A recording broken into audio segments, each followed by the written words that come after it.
Good evening, everybody. Welcome to Bramall Lane. Norwich City had this game under their control for long periods, probably the first half, actually. They were 2-0 up here today against Sheffield United, squandered that lead and ended up drawing 2-2 and coming away with a point. And this was quite a unique game because it was two teams in the top six, but bottom three in terms of form table. And I felt you kind of saw the inconsistencies of both teams. And I have to be honest, standing here after the game, looking at both of them, there's one that I felt is probably more likely to finish inside the top two of the Championship. And sadly, at this moment in time, I don't feel that is going to be Norwich City, and explain why that is. So Norwich City set up slightly differently today. It was a 4-2-3-1. Isaac Hayden returned. Dimitri Nulis returned. Aaron Ramsey played in a 10. Nunez was in for Gabriel Sara, who I think probably would have started this game but was absent with illness.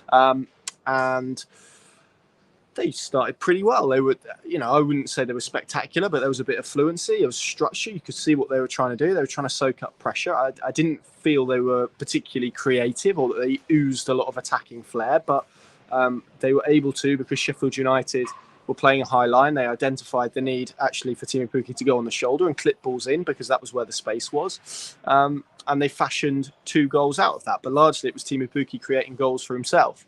So that wasn't necessarily down to really, really good attacking play. It was more down to Norwich City having a really good individual, a sharp, talented, capable individual at one end of the pitch who kind of made something out of nothing when he had no right, first and foremost, to win the ball that he kind of redirected into his path. I think it was John Egan involved, and he managed to... that was the second goal, sorry. The first goal, he obviously closed down Davis. Brilliant bit of pressing, a little bit of a fluke goal. One of those kind of times you do that 100 times and it only goes in once. That was the first goal. Then the second goal, sorry, my mistake. Aarons clips the ball in behind. He's shoulder to shoulder with John Egan, just uses his body really cutely. There's one little turn of or slight sort of pivot of the shoulder that allows the ball to come into his path, brings it down nicely, and it's such a Teemu Pukki-esque finish. And that goal has taken him up to 84 goals for Norwich City. That's now joint fourth in the all-time goal-scoring records with Robert Fleck. His nephew John was obviously on the opposing team this afternoon. And they were 2-0 up. Structurally, they were quite good. They were answering the questions that Sheffield United posed of them. I did feel a lot of it was Sheffield United's individual errors at times, or the final decision or the final pass in the final third, rather than really excellent defending. But you can only defend what is asked of you and respond to those questions that are put in your direction. And Norwich City did that, and they did that fairly capably. They had Isaac Hayden, Grant Hanley and Ben Gibson as a free. That was pretty secure. Sheffield United's forwards were left kind of trying to play between the centre-backs and the full-backs in that kind of half space, so to speak, and they got some joy getting in behind. But again, when it came to those cutbacks or that final delivery or that pass through, just lacked the necessary quality in that first half to really hinder Norwich. And actually, we probably saw the crowd in this place get on top of them in the first half. In the second half, that completely shifted, and we use that word control again. Any control that Norwich City had on this game, I didn't necessarily think it was great amounts anyway in the first half, but at least they had a plan and they were performing to that plan. They were stopping Ollie Norwood, which Dean Smith referenced, but I mean, it was clear all afternoon that they were trying to limit what he was trying to do in terms of his possession. He's such a major part to how Sheffield United play and how they build up their play. And so Norwich City were attempting to stop him at every opportunity because he can play those diagonal passes. He can play passes that can unpick defences from deep positions and do really well with that. And again, they did that successfully largely when Isaac Hayden was in a position in the first half where it felt like he had reserves of fitness. In the second half, that wasn't necessarily the case. They took him off and Norwood obviously had a bit more joy thereafter.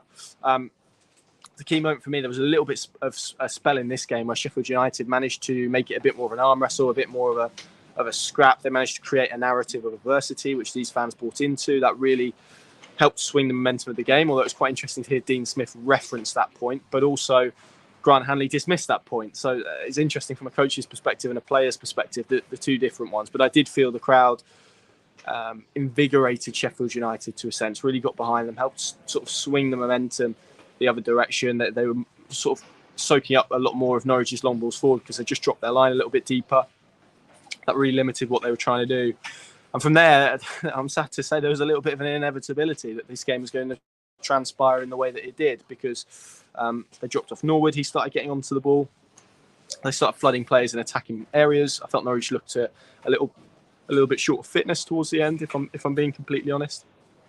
But also maybe lacked a little bit of resilience to soak up what was a really difficult atmosphere in here. Obviously not helped when you're having to haul off Yumi Yunulis, who obviously his first start for a long time today, likewise Isaac Hayden, and you're having to throw on Tony Springett and Liam Gibbs, who are two young lads, and that's not a criticism of them. It's just a difficult, I think it's difficult for any player to come on into that kind of game, into that kind of atmosphere, but particularly when you're kind of trying to feel your way into your career, I think that makes life a little bit more difficult. But major criticism is, it was obvious that the tide was turning, and Norwich City did nothing to arrest that kind of slide in performance, I suppose, that shift of momentum. They just kind of persevered with things how they were, and whether that's because they had a lead or whether because Dean Smith felt like they were relatively comfortable, I'm not sure. I must admit, if it was the latter, I'm relatively concerned at that, because again, I was kind of sat up here, and look, maybe the game's easier from up here, but you could kind of see the direction of travel this game was going in, and as I said, there was an inevitability about the way it unfolded in the end, and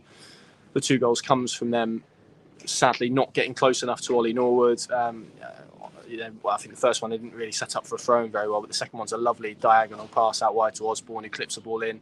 Didn't have enough bodies back, didn't set themselves right from the cross, and Ollie McBurney's at the back post to slide it in, kind of goes off the post, off him, and into the back of the net for 2-2. And from there, well, really, it only felt like there was going to be one winner in the game, and that was probably the home side, because of the atmosphere in this place, which feels like it's in a constant state of fury. But I mean that as a compliment before Sheffield United fans look at this and jump on me. That makes it really hostile. It makes it really difficult for opposing teams. It's a compliment. And Norwich struggled to really grapple with that and try to understand that and manage that. They didn't have the tools in their arsenal, it felt to me, to really navigate that particularly stormy period. And that's why it probably came as a shock when they got the penalty at the other end. There was a foul on Hernandez. I think that was outside the box because the referee played an advantage, although judging by some of his officiating this afternoon, I'm not 100% convinced that that's the case.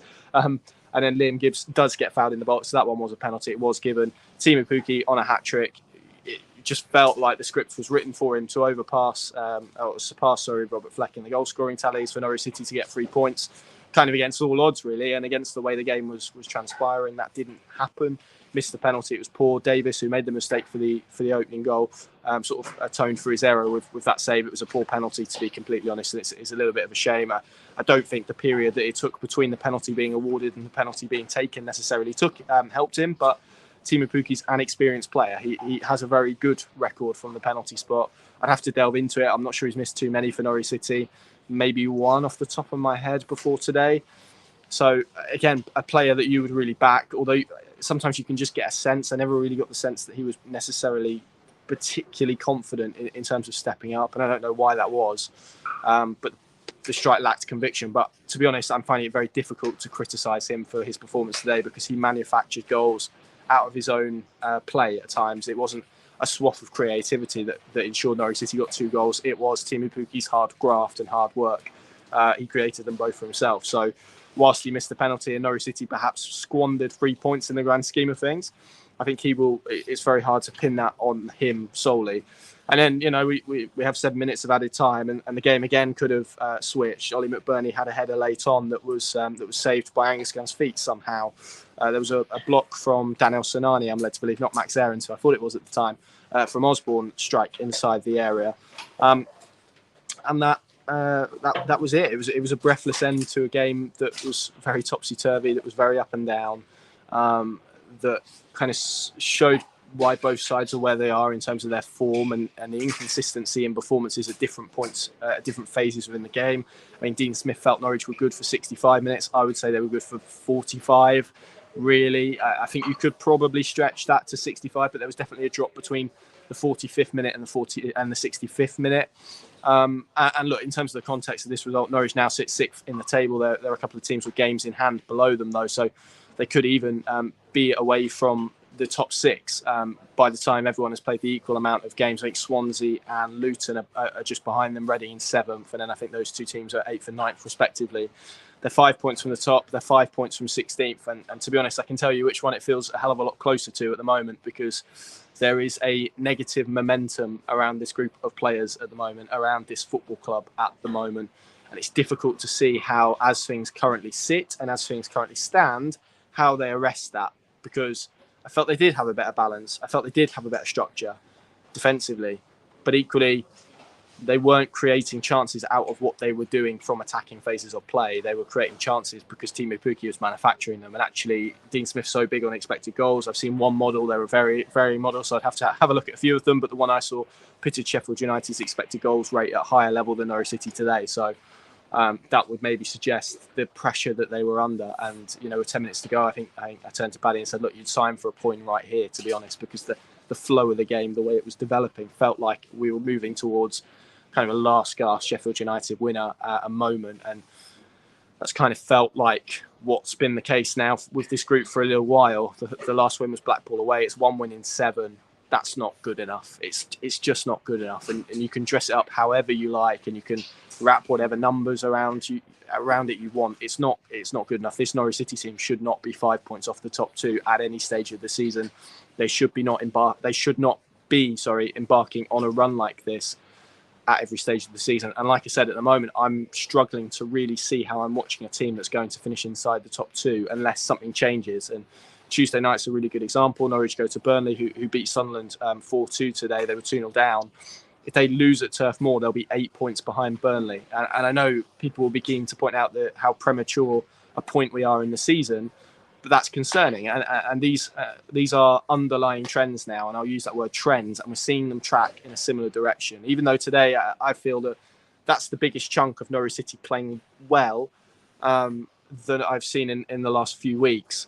But even then, again, I'll reiterate the point, the 2 chances they created were kind of self-made by Teemu Pukki, so it's difficult to really say it was an all-encompassing performance. It was a performance of an individual that was outstanding, and an individual that we know when he plays like this is just impossible to defend against, impossible to play against. And actually, it's not what we've seen enough. And again, I don't necessarily want to put that all at Teemu Pukki's door, because some of that is structural. But Dean Smith made a point about the game plan. You look at the opening 45 minutes, Norwich City were 2-0 up. In terms of what they were trying to achieve, they were doing that. It was fine. But they didn't change the game. They didn't do enough to arrest the slide. They didn't set up in key moments. They got kind of pulled into an arm wrestle at points. It's a really frustrating period that they're in at the moment, and a really difficult period that they're in at the moment. The positive out of this is that they didn't lose the game, and they could have done that quite easily. Obviously, people will point out they could have won the game as well with the penalty. Maybe that means a draw is a fair reflection of this encounter, but 2 teams who are out of form. So, ultimately it's kind of as was. Norwich City in a really difficult moment, in a really difficult run, with no tangible signs at this moment in time that in the long term that's going to be turned around and that's going to transition into something. Because I think all season we've spoken about this Norwich City team being something, or being better than what they're showing. And sadly, at the moment, we kind of keep on seeing the same thing. And I kind of said, just as we were waiting for Grant Hanley to emerge to do his press post-match, it would be nice to see a 90-minute performance. It'd be nice to see a 75-minute performance from this group. And look, maybe I'm being overly harsh today, because I don't actually feel that a point at this place on an individual basis is that bad.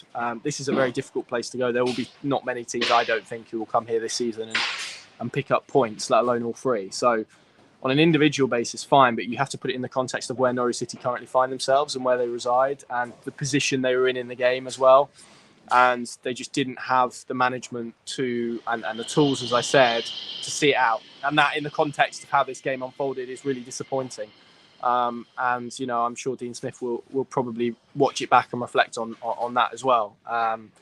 And obviously now we go to Burnley, and the pressure hasn't really eased. This result kind of does nothing for nobody, really, because if Norwich City lost today, that would have been 5 on the spin. It would have been obviously a significant worse mood than perhaps there is at this moment in time, even though I would describe it as pretty downbeat. If they'd have won here today, I think both teams, and this probably works for both teams really, they would have viewed it as an opportunity to kind of get their season going again, so to speak. And so this result really for both teams kind of does nothing for where they are beyond stopping the rot.